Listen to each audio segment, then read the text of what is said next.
SSR-də hamı dizel mühərrikli maşın sürə bilərdi əslində. Amma bir qərar hər şeyi məhv elədi. Sovetlər elə bir dizel maşın hazırlanmışdı ki, çıxsaydı Mercedes yox, elə hər kəs onu sürəcəkdi. Bir vaxtlar SSR-də belə bir qəribə vəziyyət vardı. Küçədə Jiguli, Volga, Moskvich dolu idi. Amma bir dənə də normal dizel minik maşını yox idi. Adam düşünür ki, axı traktorun, tankın, Kamazın dizellə işləyən versiyaları var idi.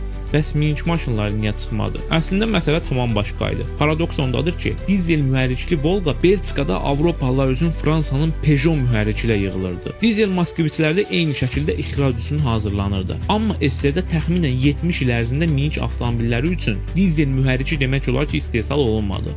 Rəsmi qadağa yox idi, sadəcə istehsal etmirdilər.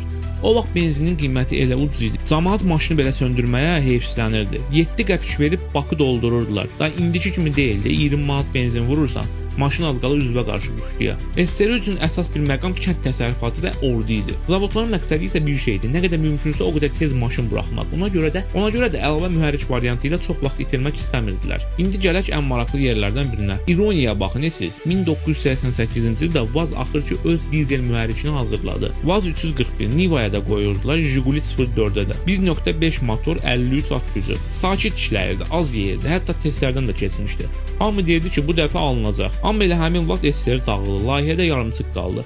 Sanki toy günü işıqları kimsə Mingəçevirdən söndürmüşdü. Sonra isə 1997-ci ildə Barnaulda istehsala yenidən başladılar. Amma bütün illər ərzində cəmi 6000 dənə mühərrik buraxıldı. Bu rəqəm isə Peugeot'un hər həftə istehsal etdiyi mühərrikdən qat-qat az idi. Ən gülməli məqam da budur ki, SSR xaricdə dizel Volga satırdı, amma öz vətəndaşı onu yalnız şəkillərdə görə bilirdi. Bəs səncə, əgər Sovet dizel maşınları seriyalı istehsala geçsəydi, bu gün hələ də sürülərdi, yoxsa hamısı çoxdan metalloma gedərdi?